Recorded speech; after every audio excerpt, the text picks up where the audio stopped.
After Korean War veteran Sam Mathis's pension checks were stopped, he and his wife were confused. A family friend stepped in and was able to get payments reinstated for a time. But before that happened, the elderly couple was served with a bill for more than $100,000.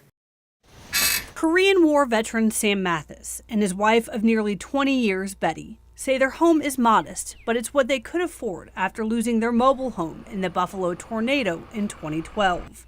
Now they fear for their future in this home, too. Well, I'm about to lose my home. They had been relying on Sam's veterans benefits to pay the mortgage. They took all my veterans pension away from me. All we got now is just Social Security. Betty says last fall that veterans pension payment stopped. Went down there to pull out the house payment, no money. Betty says from 1999 to 2011, Sam received the same amount of money for his monthly pension payment. At that time, he's getting $777 a month, and if they'd left it alone, this never would have happened. Then, in the summer of 2013, the Mathises received this correspondence after an in-person meeting with a VA field examiner. They would get more than $1,500 a month, more than twice their previous payment. That was until that day in the fall of 2013 when Betty went to pull out the house payment and nothing was there. The Mathises' insurance agent and family friend, Terry Reed, stepped in to help Sam get his pension payment back and to challenge the VA. Reed says what followed is a mind-numbing amount of paperwork filled with misinformation and mixed messages, and then things went from bad to worse. Reed says in June of 2013, Sam Mathis received a letter from the VA reaffirming his non-service connected pension, the one that said he'd get more than $1,500 a month. Then in December of 2013, the elderly couple received two bills for $142,000. The letter went on to explain they had failed to claim Betty's Social Security as part of their income financial status report, and the elderly couple is to repay all of the VA benefits they've received dating back to 1999. She says that she has reported that all along. I was like, well, they pay up back $146,000. I don't have that kind of money. This is things that veterans get. It also says, as part of the bill collection, the Department of the Treasury can and will withhold every state and federal payment the couple is entitled to. All we got right now is Social Security. Then in a correspondence dated less than a week later, from the same office, same address, a letter that says they received a financial status report from Sam and Betty Mathis, but could not determine why it was submitted. In March 2014, more letters saying benefits had been reinstated but cut in half to $786.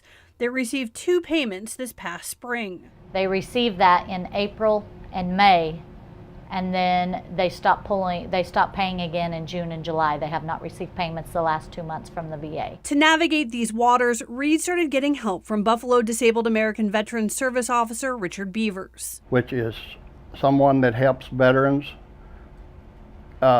walk through the paperwork on getting their disability. Beavers has a service-related disability, Agent Orange, related to his time serving in Vietnam. Sam's pension is non-service related, meaning he wasn't injured during his service in Korea. That's why his spouse's income must be reported. I think it's a tragic shame.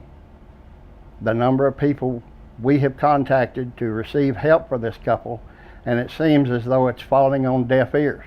Reed says she's filed letters of appeal to dismiss the debt and to reinstate Sam's veterans benefits. One appeal has been denied, but she says she's not stopping. So you don't know how far everything can go back. The Mathises are relying on food stamps and help from a local charity to get by. They're 3 months behind on their mortgage and have a $142,000 bill hanging over their heads. It makes me cry. It took us nearly a day of internet searches and phone calls, reaching only recordings and dead ends to track down the right person to talk to about Mr. Mathis's case, and we got to them only by reaching out through social media. This is the response we got from the VA late this afternoon. That response says the VA has known about Betty Mathis's Social Security since 2006, and though previous debt waivers have been denied since our inquiry, in a determination made today, the VA will now be waiving the money owed from June 2006 until now. The VA statement says Mathis's payment was based on information they received from Mathis and his wife, and that information was incomplete or inaccurate. But then they go on to say the VA became aware of increased household income in June 2006 and did not request clarification. They say, quote, during a meeting in January 2012, the veteran's fiduciary informed the VA of the veteran's spouse's receipt of Social Security benefits, and the VA did not reduce the veteran's benefit. The VA says they'll be waiving the veteran's debt from what they're calling the earliest possible date, June 2006.